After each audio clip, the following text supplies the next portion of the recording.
Salam sehat semuanya. Topik kita masih sama tentang vitamin D dosis tinggi. Mana buktinya? Saya teruskan video ini bukan karena saya suka debat atau saya ingin mati-matian mempertahankan posisi saya. Ini tidak sama sekali. Kalau Dr. bisa memberikan evidence yang solid tentang vitamin D dosis tinggi, saya sudah siap untuk mengikuti beliau. Tapi kenyataannya evidence level 1 dari Rachel Neal dikritik, terus di counter dengan buku awam yang secara medis bukan dianggap sebagai clinical evidence sama sekali. Di video ini saya juga akan tunjukkan skandal besar yang dilakukan oleh salah satu proponen vitamin D dosis tinggi yang disebutkan oleh Dr. Henry. Kalian harus nonton video ini sampai habis. Bagi kalian yang baru nonton video ini dan merasa bingung, saya paham sekali. Kalian bisa nonton video saya yang sebelumnya tentang vitamin D. Ini adalah drama siri yang berliku-liku. Jadi kalau kalian belum nonton video sebelumnya, mungkin kalian nggak ngerti apa yang saya bahas kali ini. Halo semuanya, apa kabar? Semoga sehat selalu. Saya Dr. Tony Setiobudi, orthopedic surgeon dari Mount Elizabeth Hospital, Singapura. Welcome to my channel. Jangan lupa subscribe. Saya akan terus bagikan info-info kesehatan yang akurat, up to date, dan bisa dipercaya, dan yang mudah dimengerti oleh kalian semuanya. Video ini panjang sekali dan penuh misteri. Just in case kalian nggak tahu arahnya mau kemana atau kalian merasa bosen, kalian bisa lihat di timeline di bawah ini. Kalian bisa langsung klik di bagian yang kalian ingin tahu. But honestly, waktu saya siapkan konten ini, saya sangat excited banget. Satu persatu yang aneh-aneh pada muncul semua. Saya nggak nyangka yang aneh-aneh ini muncul semua.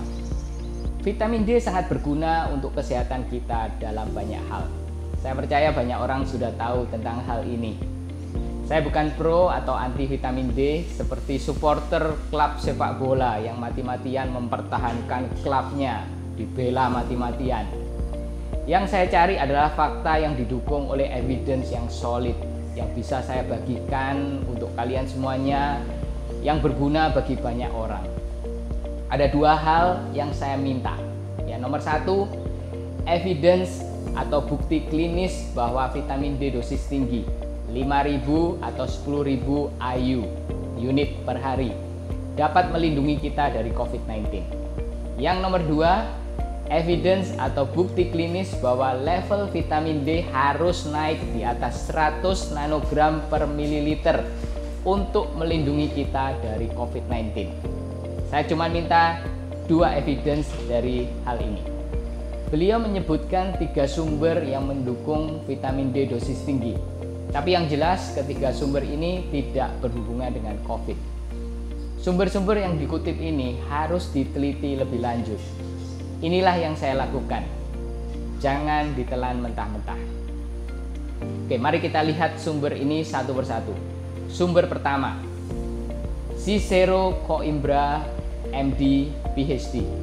Siapakah beliau? Coimbra adalah profesor neurologis dan spesialis saraf di Brasil. Beliau menciptakan protokol klinis untuk mengobati penyakit autoimun dengan vitamin D dosis tinggi. Dan dosis yang dipakai adalah antara 40.000 unit sampai dengan 300.000 unit per hari. Wow, ini unit yang sangat tinggi sekali. Mungkin yang paling tinggi yang pernah saya dengar per hari. Menurut saya ini ekstrim, tapi nggak apa-apa. Yang penting ada bukti klinis atau evidence. Ada 13 publikasi ilmiah oleh Coimbra, tapi hanya satu penelitian beliau tentang vitamin D dosis tinggi yang dipakai adalah 35.000 unit per hari untuk mengobati vitiligo dan psoriasis. Ini penyakit kulit. tidak ada penelitian beliau yang mendukung klaim kegunaan high dose vitamin D untuk masyarakat umum. Ini artinya penelitian Coimbra itu tidak bisa dicomot dan digunakan begitu saja untuk mendukung penggunaan vitamin D dosis tinggi untuk masyarakat secara umum dalam konteks non-autoimmune. Ini poin saya yang pertama. Terus sumber kedua, sebuah buku. Judulnya Power of Vitamin D oleh Sarfraz Zaidi MD. Diterbitkan pada 2015. Zaidi adalah CEO dari Javert Nutritional Product. Salah satu produknya adalah Zaidi Vitamin.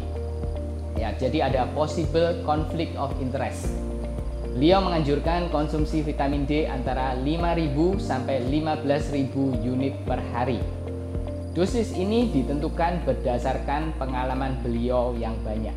Beliau sendiri yang mengatakan hal ini dalam interview.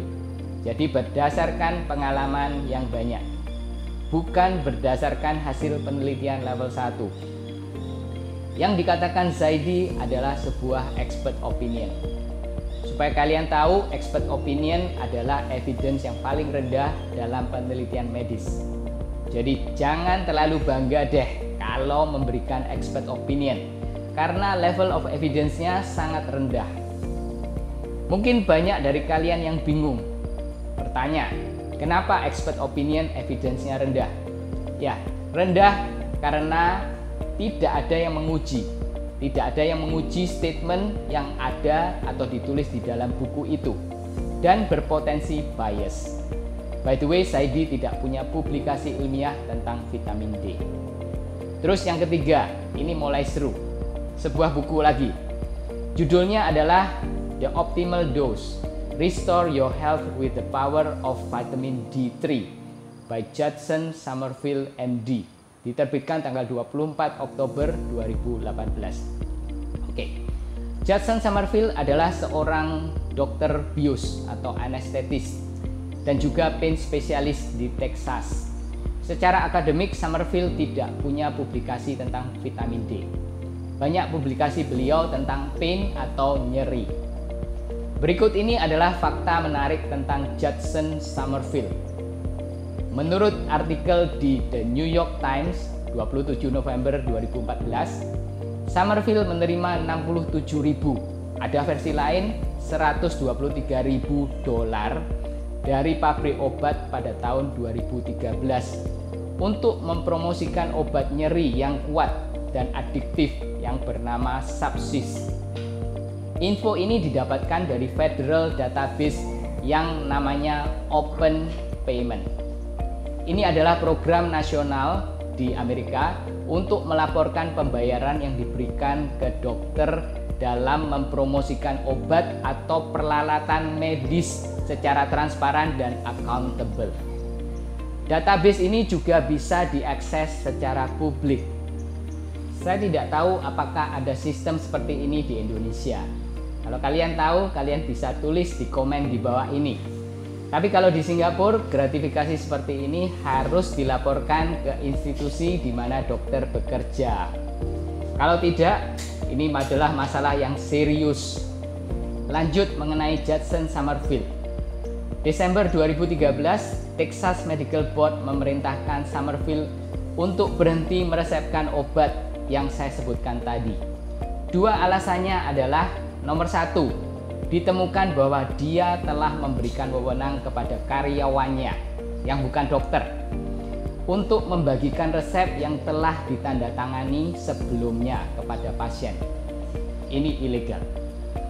Yang nomor dua, ada 3 pasien yang meninggal pada tahun 2012 karena overdosis obat tersebut. Akhirnya, izin praktek Summerfield dicabut. Summerfield ini adalah seorang yang track record-nya sangat buruk, terutama dalam segi medical ethic. Ini loh yang dinamakan tidak beretika. Anda sebut saya tidak beretika karena mengkritik Anda, memakai video Anda tanpa izin. Ini jelas sah untuk tujuan criticism dan komentari under fair use policy. Anda kritik saya tidak beretika, tapi menyanjung orang yang jelas-jelas tidak beretika. Jadi bukti yang dikemukakan adalah 2 buku dan 1 expert opinion. Buku gak bisa dianggap sebagai clinical evidence. Dari ketiga nama yang saya sebutkan tadi, hanya Coimbra yang punya publikasi tentang vitamin D dosis tinggi. Itu pun hanya 1 dan tidak ada yang lain. Sekarang kita bandingkan dengan ilmuwan kelas dunia dalam vitamin D research seperti Adrian Martineo, Rachel Neal, dan Michael Holick. Supaya kalian tahu kaliber mereka itu seperti apa, ini saya tunjukkan. Adrian Martineo punya 116 publikasi. 85 diantaranya adalah tentang vitamin D. Rachel Neal punya 207 publikasi. 42 diantaranya adalah tentang vitamin D. Dan ini yang paling top, Michael Holick punya 337 publikasi dan 305 diantaranya adalah tentang vitamin D. Adrian Martineo sedang melakukan randomized control trials untuk meneliti apakah vitamin D dapat melindungi kita dari COVID-19. Dosis yang dipakai adalah 800 unit dan 3.200 unit per hari. Rachel Neal menggunakan 60.000 unit per bulan atau 2.000 unit per hari dalam penelitiannya. Michael Holick mengkonsumsi 2.000 unit per hari untuk dirinya sendiri. Tidak ada satupun dari mereka yang gencar mengkampanyekan vitamin D dosis tinggi. Pertanyaannya, kenapa kok enggak mereka ini yang didengarkan? Orang-orang yang lebih kredibel, berkaliber, yang publikasinya banyak sekali daripada orang-orang yang enggak jelas pengalamannya dan minim publikasi. Ini pertanyaan yang besar. Saya kasih contoh ini untuk pembelajaran kita semua. Semoga kalian bisa melek melihat hal-hal seperti ini. Jangan cepat percaya sama sesuatu yang kalian dapatkan dari sosial media, walaupun sumbernya dari seorang expert. Semua info ini jangan ditelan mentah-mentah. Apa saja, info apa saja, uji, selidiki, info dari siapa saja, termasuk dari saya. Ujilah dan selidikilah. Saya juga bisa salah. Seperti penyebutan desiliter pada video sebelumnya, saya salah. Dan ada yang ada yang mengingatkan. Yang benar adalah mililiter. Dan terima kasih kepada kalian yang mengingatkan saya. Mungkin ada juga evidence lain yang saya tidak tahu. Ada beberapa dari kalian yang juga memberi masukan tentang evidence lain. Dan ini saya berterima kasih banyak. Saya suka itu. Publikasi ilmiah tentang vitamin D dosis tinggi itu ada. Tapi kelasnya rendah, makanya tidak saya sebutkan di sini. Tapi serendah apapun akan lebih tinggi daripada expert opinion dan buku. Sebenarnya saya berharap Dr. kutip publikasi ilmiah untuk mendukung klaim beliau sebagai expert vitamin D. Tapi ini tidak beliau lakukan. Beliau pernah mengatakan kalau ada banyak orang yang tidak sehat, yang diuntungkan adalah industri besar. Saya juga ingin katakan kalau kampanye vitamin D dosis tinggi tanpa bukti yang jelas ini berhasil, yang diuntungkan juga industri besar.